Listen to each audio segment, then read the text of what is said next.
En route pour Franceville. À la gare d'Ovendo, c'est l'heure du départ. Je suis surpris du nombre de voyageurs.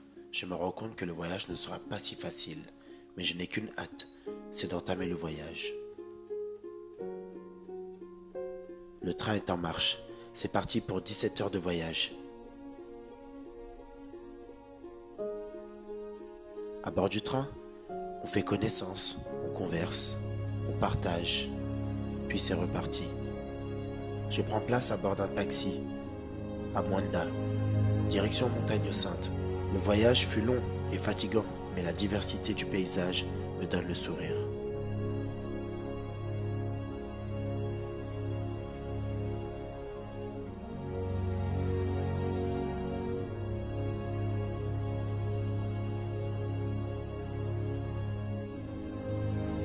Le voyage touche à sa fin et j'espère bien que Jean-Pierre est toujours là pour m'attendre et m'accueillir et qu'il me pardonnera mon retard. Je n'ai qu'une envie, c'est de découvrir Franceville.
En fait, ici, c'est les galeries.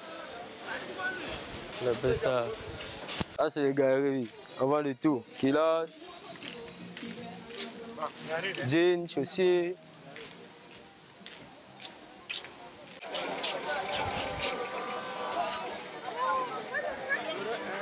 Yeah! Comment non? C'est top.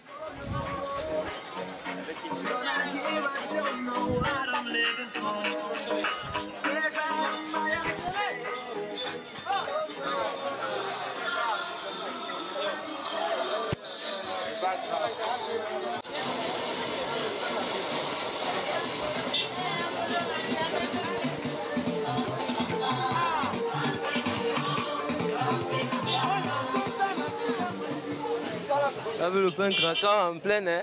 En plein 15 heures en plus. Le marché. Je me perds devant cette multitude de couleurs, d'objets insolites. On y trouve de tout. Bijoux, sacs, montres.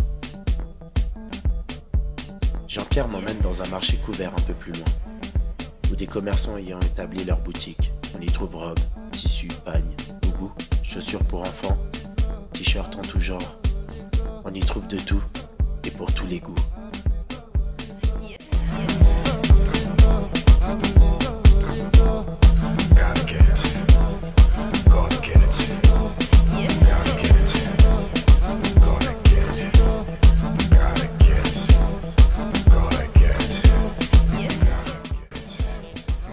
Là, c'est du poulet fumé. On appelle ça c'est à Franceville les Charlie. Poulet, coupé.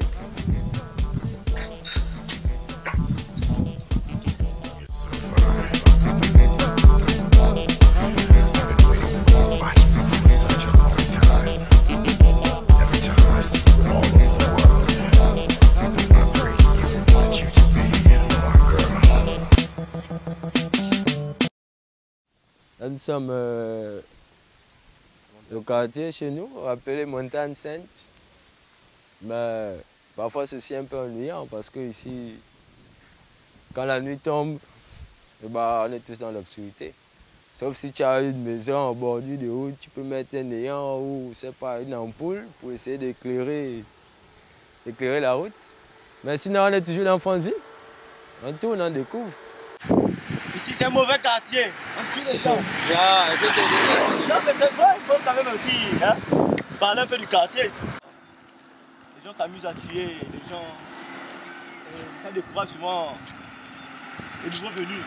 Parce que pourquoi on n'a pas souvent des vacanciers ici? On est un peu seul. Tu vois. Bon, c'est pas grave. On est déjà habitué à ça. Voilà, c'est un peu ça quoi. Je peux rien te dire de trop, mais c'est ça. C'est un mauvais quartier. Pourtant, ils vivent là, car ils n'ont pas le choix. En fouillant un petit peu plus, Doyle m'apprend qu'ils ont retrouvé un corps la nuit dernière, au bord de la route, mutilé. De quoi me rassurer.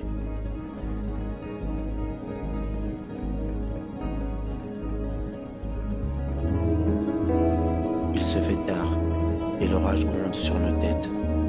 Jean-Pierre décide d'emprunter les chemins et les connaît par cœur, afin que nous puissions rentrer à temps, car quand il pleut, mieux vaut se mettre à l'abri.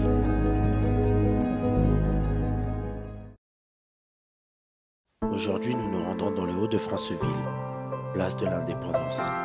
Nous sommes à bord d'un taxi clando. J'aime bien cette expression.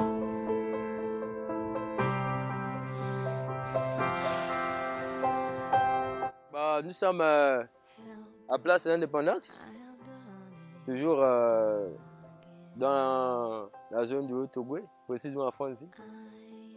Donc, place de l'Indépendance, là où se passent des manifestations comme des fêtes nationales comme le 17 août, fête de l'Indépendance, comme le premier, fête du travail.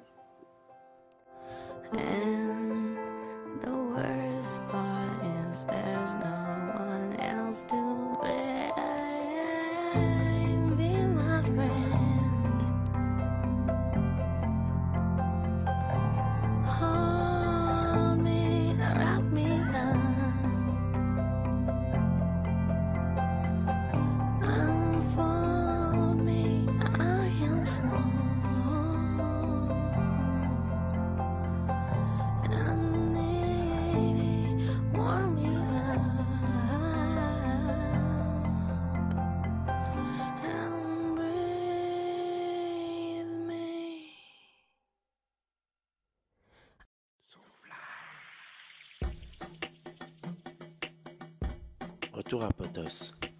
Nous devons y rejoindre un ami à nous qui doit nous emmener à Mwanda. Je découvre les commerces. C'est un paysage différent de la France.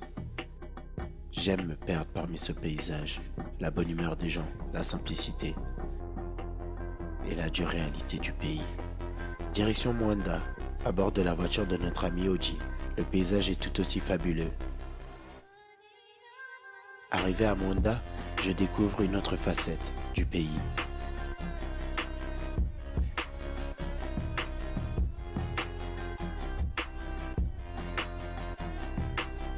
J'en viens à penser que je suis fou, mais je commence à tomber amoureux de ce paysage, si différent.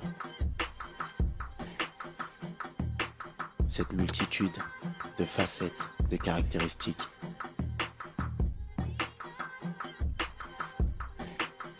Je rencontre une femme. Elle tient ce bar. Elle est gérante. C'est le poste, le métier.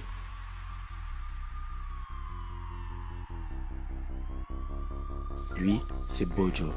Il nous explique les mines d'or, l'exploitation.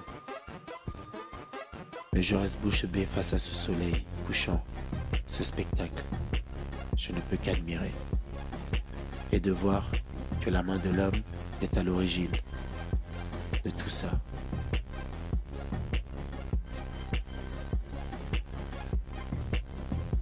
Retour à Potos, de nuit. C'est différent. Jean-Pierre est zigzag comme un marin sur l'eau.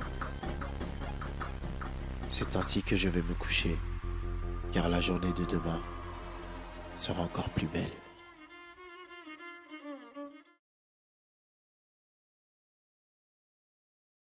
Aujourd'hui, nous avons rendez-vous avec Eric. Il décide de nous emmener voir les chutes de Poubara. Pour Jean-Pierre et moi, c'est la première fois. Nous sommes tous excités. Eric a conçu le barrage. Il était agent de régulation lors de sa construction. Sa connaissance du terrain nous sera très utile. En plus de ça, c'est un très bon guide. Avant de pouvoir accéder au barrage et aux chutes, nous devons passer par un poste de contrôle. Un simple contrôle de routine. Une pièce d'identité suffira. La cheminée d'équilibre. Donc nous avons la sortie du tunnel là. Mais plus bas, lorsqu'on serait plus bas, on va voir la sortie. Ces pierres-là, elles étaient toutes solides, on les a fait exploser pour faire passer l'eau. Et le bloc de béton là va conduire l'eau dans la cheminée, qui lui va conduire l'eau à l'usine, là-bas plus bas. Tu vois les ferrailles là-bas, c'est l'usine. Et là aussi, il y a un autre tunnel souterrain qui va évacuer l'eau à l'usine. Quelle eau? L'eau de cette rivière Ogoué que nous apercevons là-bas. Et ça, nous allons bien voir au niveau de l'entrée du tunnel. Ils avaient commencé sur les deux extrémités. Ici était présente une équipe et à 3 km 800, une autre. Les deux équipes creusèrent jusqu'à se rejoindre. Les contrôleurs de chantier estimaient que les travaux prenaient trop de temps. C'est alors qu'il leur a dit « Nous serons dans les temps, ne vous en faites pas ». Et les tunnels vit le jour, dans les délais. Voici l'entrée du tunnel. Elle mesure 3 km 600, qui se relie à la cheminée d'équilibre. Le tout dans un tunnel qui achemine l'eau dans une usine. C'est cette rivière, l'Ogoué, qui rentre à l'intérieur du tunnel, qui s'achemine dans l'usine, afin de créer l'énergie hydroélectrique et de pouvoir distribuer l'électricité dans toute la ville. Le barrage, qui est constitué de marches, comme des marches d'escalier, ben comme visiblement en dessous de l'eau, on ne peut plus les voir de visu. Ben, grâce à ces marches, l'eau jaillit d'une manière extraordinaire, comme on peut l'observer.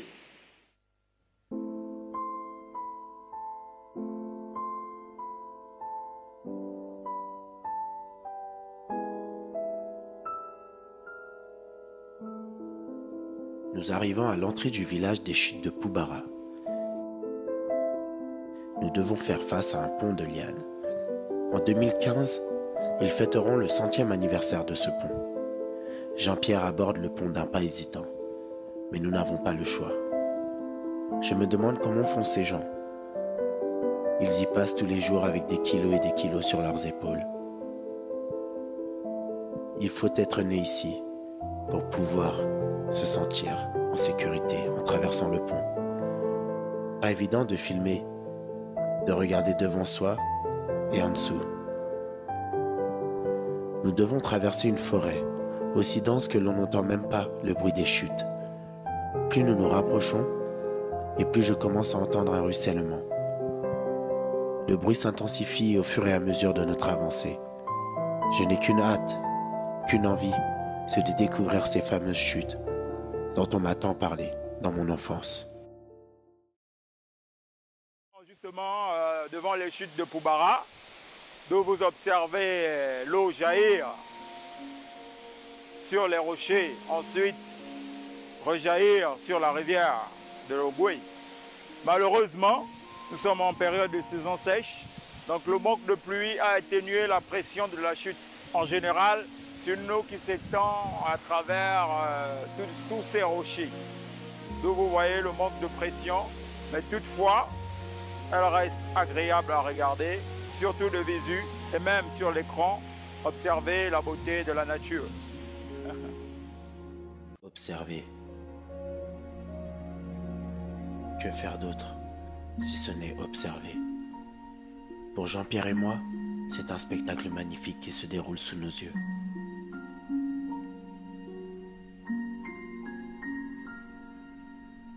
Il n'y a point de mots pour expliquer ce que l'on ressent. On ne peut qu'apprécier. C'est un festival visuel.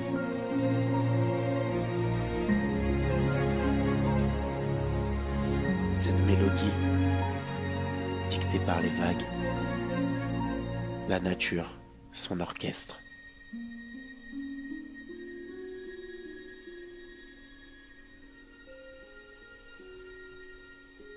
Une symphonie. Et nous sommes à la première place. La simplicité que nous offre la nature.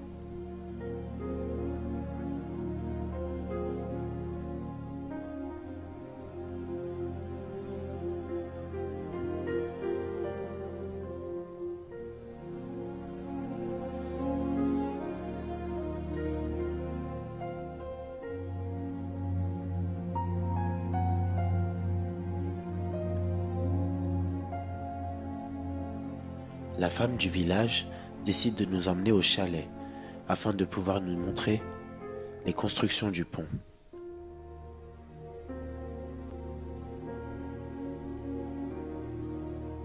Je ne sais quoi dire. Ces gens travaillent une fois par an pour reconstruire le pont avec leurs propres mains. C'est juste admirable. Le Gabon. Franceville. Je n'en avais qu'un léger souvenir. Sur le chemin du retour, ma tête est remplie d'images que je n'oublierai jamais. Le contraste entre la nature et la construction de l'homme. Toutes ces choses dont je rêvais sont bien réelles.